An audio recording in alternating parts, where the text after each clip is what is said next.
In 1784, a frontier surveyor named John Sevier recorded something strange in the mountains of eastern Tennessee. Living along the ridges were families who did not fit the racial categories of early America. They had copper-toned skin, straight dark hair, and European facial structure. They spoke English, but with unfamiliar words woven into their speech. When asked who they were, some claimed to be Portuguese. Sevier wrote that they did not resemble any Portuguese he had ever seen. They called themselves Melungeons. In a world rigidly divided into white, black, and Indian, they fit nowhere. And in early America, not fitting into a category was dangerous. The danger became law in 1834 when Tennessee adopted a new constitution restricting civil rights to free white persons. Melungeon families who had farmed mountain land for generations were suddenly reclassified as free people of color. They lost the right to vote.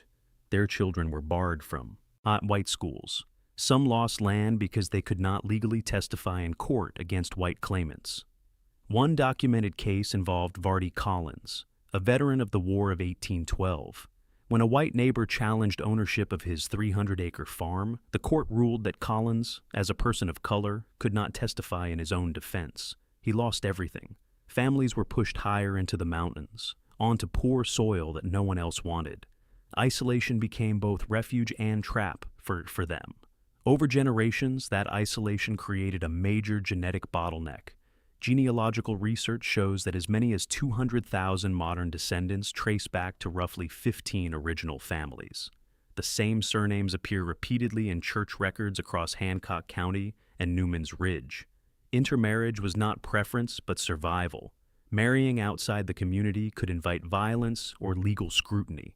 The result was a tightly preserved population whose ancestry would later reveal something far more complex than rumor or insult ever suggested. For more than 2 centuries, theories multiplied. Some Melungeon families claimed descent from Portuguese sailors shipwrecked along the Carolina coast. Others spoke of Turkish or Moorish ancestry. Neighbors dismissed them as tri-racial isolates, a mixture of runaway slaves, Native Americans, and European settlers. Early 20th century academics measured skull shapes and declared them a degraded racial remnant. None of these explanations satisfied the genetic question. The real answer would not come from folklore or prejudice, but from DNA. In 2002, a formal DNA study began sampling individuals whose family lines were historically identified as Melungeon. The results were striking. Paternal Y chromosome lineages showed ancestry from Western Europe, West Africa, the Middle East, and Native America. Maternal mitochondrial DNA revealed similar diversity.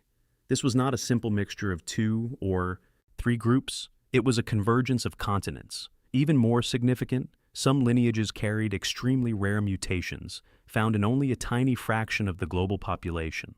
One mitochondrial marker appeared in isolated villages in northern Portugal, in parts of Morocco's Atlas Mountains, and in Appalachian Melungeon communities. The pattern suggested not vague Mediterranean ancestry, but specific historical migration routes. Genetic dating placed much of this mixture between 300 and 400 years ago, aligning precisely with the colonial period of early Virginia and North Carolina. Historical records from the 17th century reveal a far more fluid racial landscape than later American law would allow. Before rigid racial codes hardened, European indentured servants, free Africans, Native Americans, and Mediterranean sailors lived and intermarried along the colonial frontier. Portuguese traders docked in Virginia ports, enslaved North Africans and Ottoman. Captives sometimes escaped maritime servitude. Free people of color owned land and worked skilled trades. As racial laws tightened in the coastal regions, many mixed families migrated inland toward the Appalachian frontier.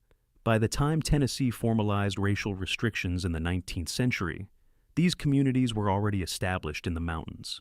The discrimination they faced shaped their survival strategies.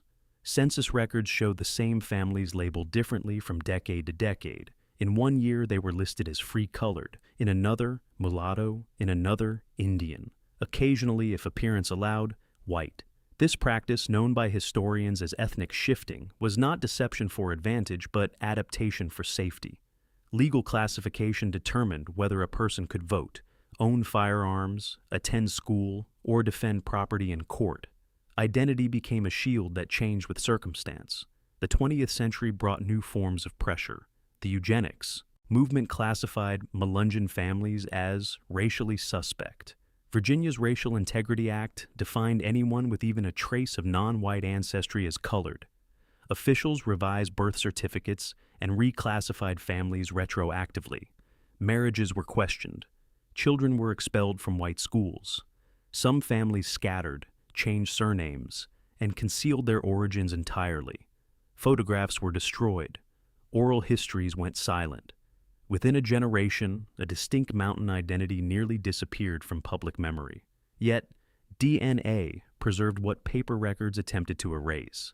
As consumer genetic testing became widely available in the late 20th and early 21st centuries, thousands of Americans began discovering unexpected ancestry results. Individuals who believed they were solely European found markers from Africa or the Middle East. Others uncovered Native American lineages not recorded in family trees. When researchers compared these modern profiles to documented Melungeon lines, consistent genetic patterns re-emerged. Certain combinations of markers functioned like signatures, tracing back to those early colonial mixing events.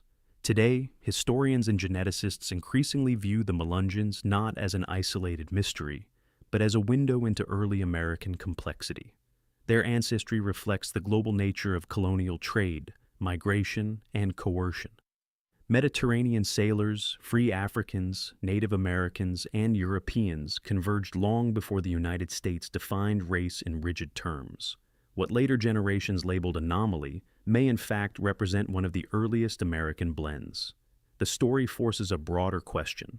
If a community could exist for centuries outside America's racial categories, how stable were those categories to begin with? The Melungeons were not a biological puzzle waiting to be solved. They were a legal and social puzzle created by laws that demanded simplicity where history offered none. Genetic evidence does not romanticize their past, it clarifies it. Their DNA shows that American identity was complex from the beginning, and that the frontier was never as racially uniform as textbooks once implied. In the end, the Melungeon mystery was not about a lost tribe or a single hidden origin.